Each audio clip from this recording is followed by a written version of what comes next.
My fiancé said, "I need some space to think." I replied, "We are done." Then I took screenshots, canceled the order, locked down our account, moved into a sublet, split bills clean, and I just smiled because Ryan didn't receive lingerie at all. Original post: I am 32, male. My fiancée, Jessica, is 30. We had been together 3 years. No kids. We rented a 1-bedroom over a bakery that started mixing dough at 5. I work in IT at a hospital, nights on call sometimes. Jessica is a junior project manager at a small design firm. We met at a friend's barbecue and argued about which movie trilogy is best. It felt simple at first. We got engaged in the spring. I proposed at a park near the river with a ring I could afford. She cried and said yes. We set a date for late fall, nothing huge, community hall, buffet trays, a playlist my cousin swore he could run. We shared a wedding spreadsheet. We also shared an Amazon account to track gifts and odds and ends. I did not think much about that. It was just easier. 2 months before the wedding, Jessica texted, "I need some space to think, too much pressure, going to my sister's for the weekend." I told her to take what she needed. I went into calm mode. I folded laundry. I ordered pizza. I answered 2 pages from work and drank a glass of water. I told myself a breath would help us both. Later that night, I opened Amazon to check if the cake stand we picked had shipped. We were on the same account with separate profiles. Sometimes the app shows the last cart or order no matter who is signed in. A banner said, "Arriving Friday." The order showed 3 items: red lace lingerie set, a bottle of mid-tier champagne, a card that said "For old times." The delivery address was not her sister's. It was Ryan's. Ryan is her ex. I knew the street from a party years back. The name was right there on the screen. Ryan M. I stared at it until the letters felt like shapes. I did not rage. I did not call. I took screenshots. I saved them to a folder on my desktop called Wedding Orders. I scrolled and saw a second order placed 5 minutes later. A candle, a small box of chocolates, same address. I took more screenshots. My stomach went cold, then quiet. That quiet felt like a hallway where I could finally hear my shoes on the floor. I clicked Manage Orders. I checked return windows. The lingerie and champagne had not shipped yet. I hit cancel on both. The button spun. It confirmed. The chocolates had already left the warehouse. The candle had 2. I could not stop those. I opened a new tab. I typed books overnight delivery. I found a slim paperback with a title about making honest choices. I added a pack of sticky notes, a roll of bright red caution tape, and a tiny hand broom and dustpan set. I sent them to Ryan's address with a gift message. "Hi Ryan, plans changed. Please use these to clean up broken patterns." I closed my laptop and took a slow breath. I put my phone in a drawer. I wrote 3 lines on an index card so I would not drift into a story that let me forget what I saw. Shared account. Lingerie and champagne. Ryan's address. That was my first action, not a fight. A file. Update 1. In the morning I made coffee and went to work. I did my tickets. I fixed a label printer that was eating paper and told a nurse her password had expired before it actually had. I liked the ordinary because my head felt steady there. At lunch, I sent Jessica a text. "Hope your time helps. Let's talk tomorrow at noon, park bench by the library." 30 minutes, she replied. "Okay." I got there early. The bench looked out at a small fountain and a food truck with 3 people in line. Jessica arrived with sunglasses and a tight smile. She sat. She said, "I needed to step back." I said, "We can talk about stepping." Then I opened my phone and slid it across with 1 screenshot, then the second, then the third. She went still. Her face did not crumple, it calculated. "It is not what you think," she said. "It is exactly what I think," I said. "You ordered lingerie and champagne to your ex's address. You told me you needed time to think about our wedding." She picked up the phone and stared at the name. "It was a joke," she said. "A joke between friends." Then the card for old times was a punchline, I said. "Who laughs there?" She shifted to anger. You are spying, she said. It is a shared account. You put it on our shared account, I said. I did not snoop. I opened something we both use. I saw a delivery to a man you dated before me. You are being dramatic, she said. It is just flirting. We are engaged, I said. We are not in a trial period. She tried to move the goalposts. I felt trapped, she said. The wedding, the money. I needed to remember who I am. You wanted a weekend of attention, I said. You picked him as your mirror. She crossed her arms. It is not like I slept with him. You were on your way, I said. With lace and champagne, I do not need a court to tell me direction. I kept my voice level. We are done, I said. I am calling the hall after this. I will cancel my vendors. I will split anything we cannot recover. You can tell whoever you want whatever story you need. I will not fight you for the story. I will just walk away. She blinked fast. You will not cancel our wedding, she said. You cannot do that to me. I am not doing anything to you, I said. I am taking care of me. She reached for my hand. Can we talk later tonight when we are more calm, she said. This is me calm, I said. Please move your things out by Sunday. I will be with a friend from Friday to Monday. We can talk by email about deposits and bills. She stared at the fountain. You are throwing us away, she said. You ordered a joke for old times to your ex, I said. You threw us away. I am just not picking it up. I stood. I walked to my car. I sat and wrote down what we said while it was fresh. Then I called the hall. Update 2, the fallout walked in on schedule.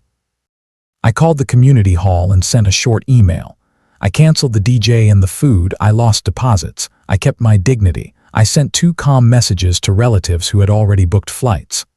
The wedding is off. I am safe. Please adjust your plans. I appreciate your love. I visited a small lawyer 2 blocks from my office. It was not about a lawsuit. It was about clean lines. We were not married yet. No house. No joint accounts, but I wanted rules. The lawyer said to write down what was mine, what was bought with my card, and to stop using any shared services we could not divide. He also told me to remove her as an authorized user from a store card she barely used but could still access. He said, keep it boring. I said that was my plan. I paid his hour and left. That same day, I opened the Amazon account and changed the password. I set 2-factor to my number. I downloaded the last 6 months of orders to a PDF. I saved it in a folder called Engagement Closeout. I took my name off a streaming service. I added one of my own. I printed a list of utilities and highlighted the ones in my name. I sent Jessica a clean email. Utilities in my name, gas, internet. I will keep them through the end of the month. Then I will terminate or transfer. Please confirm your plan. She did not reply to the email. She posted on social instead. A photo of a sunset and a caption about men who control women with money and threats. She never used my name. People we barely knew posted hearts. A friend sent me a screenshot and asked if I was okay. I wrote back, yes, handling it. Ryan's part touched down the next afternoon. He messaged me from a number I did not have. Dude, the book and the tape, very funny. Then you are insecure. Then she said you are controlling. I saved the messages. I did not reply. 2 hours later he sent, she just told me you canceled her gifts. I replied with one line, please do not contact me again. I blocked the number. Jessica tried money. She asked me for half of a honeymoon deposit she placed without asking me. I sent her a screenshot of the terms with her card on it and the date she booked. I did not authorize. Please cancel within the window. She sent 4 paragraphs about fairness. I sent 1 line back. All money matters by email only. 2 days later, a padded envelope arrived at our place with my name. It held the chocolates that could not be stopped. I put them in a bag. I walked them to a shelter where the director said food had to be sealed. It was. He said thank you. I said, glad someone can use it. I did not eat any. By Friday I had packed a suitcase and a box of documents. I stayed at my friend Mark's place. We watched a game and did not talk much. That was a gift. On Sunday, I came back with 3 large boxes, a dolly, and a printed list of what was mine. Jessica had packed half her closet and the framed photos. She looked tired in the way that happens when a story starts to break and you try to hold it with your hands. "You ruined everything," she said. "I ended a thing that was already broken," I said. "We will both be okay." She pointed at the front door. "Ryan says you sent him garbage," she said. "I sent him a book and a broom," I said. "He may need both." Her mouth pinched. "That is petty," she said. "It is tidy," I said, "like a label on a drawer." We signed a simple list that said who took what. We took photos of the empty shelves for the landlord. I left her the couch and the coffee table because her cousin gave them to her and because I did not want to sit where I had read. For old times. That night she posted a longer note. Something about lessons learned and men who cannot forgive. I muted her. I watched a documentary about building bridges and fell asleep on Mark's couch with the sound of water in the background. Update 3. 3 weeks later, Jessica asked to meet. 1 hour, she wrote. Public place. I set the terms. Sunday, noon, bench by the museum. 30 minutes. She arrived in a gray coat and sat with her hands in her lap. "I am sorry," she said. "I told myself it was nothing. I told myself I could have one last celebration before the next chapter. I hear it now. It sounds as ugly as it is." "Thank you for saying it," I said. "We could do counseling," she said. "We could rebuild trust. I will block him. I will send you all my passwords. I will prove it." "I do not want access," I said. "I want trust I do not need to audit." "I do not have that with you now." She stared at the ground. "I panicked," she said. "My mother did not like you. Ryan told me I was settling. I wanted to feel wanted." "You wanted an old mirror to tell you a story," I said. "I cannot fix that need. I can only step away when it uses my name to hide it." She nodded once. "Are you with someone else?" she asked. "No," I said. "I am with Quiet." She tried one more angle. "We could move the date," she said. "Start fresh." "I am not moving anything," I said. "I am ending it." She did not cry. She looked tired and older by a year. "I am sorry," she said again, softer. "I hope you build something honest," I said. We stood. We said goodbye. The fountain was on a timer. It shut off while we were walking away. The silence felt right. Final update. It has been 2 years since the shared account showed me a house I did not live in. My life is small in the good way. I moved to a 1-bedroom on a quiet street with a view of a row of maples that turn early. I bought a second-hand table and sanded it until the grain felt like a map. I keep my desk clear and my tabs few. I cook on Sundays and freeze soup in jars with blue lids. Work is steady. I took 2 extra classes and sat for a cert exam. I passed. My boss asked me to mentor a new hire who reminds me of me 5 years ago. I enjoy saying, "Write it down," and watching someone learn that lists make storms smaller. People stopped asking for the full story. Time does that. The friends who wanted drama drifted. The friends who showed up with boxes and tape stayed. My parents pretended not to know details and fed me roast chicken. I told them the short version. We ended it before vows we could not keep. My mother said, "Good," and handed me a bag of vegetables I did not cook until Thursday. Jessica's world spun on without me. A mutual said she moved across town. Another said she left the design firm for an operations job. She posted a photo once with a caption about growth that did not make my teeth hurt. I hope she keeps that up. I do not check. As for Ryan, he sent one more message a month after the end. "She blocked me too," it said. "Nice broom." I did not reply. I blocked him again, just in case he had gotten through on a different number. It felt like wiping a counter clean. Something odd happened that I did not plan. A friend who runs a small blog asked me to write about shared accounts and digital hygiene in relationships. I wrote a calm piece about passwords, boundaries, and what to do when you discover something you wish you had not. It was not a tell-all, it was a checklist. It got shared a little. An editor asked if I had more to say. I wrote 5 more pieces about lists, exits, and the kind of quiet that saves you. They paid me enough to buy a better chair. I kept my day job. I like the feeling of turning a mess into a map. Last fall, at a volunteer shift sorting donated coats, I met Erin. She teaches high school English and carries a small notebook everywhere. We reached for the same box cutter and laughed the easy laugh people use when they are both trying to be useful. We had coffee after.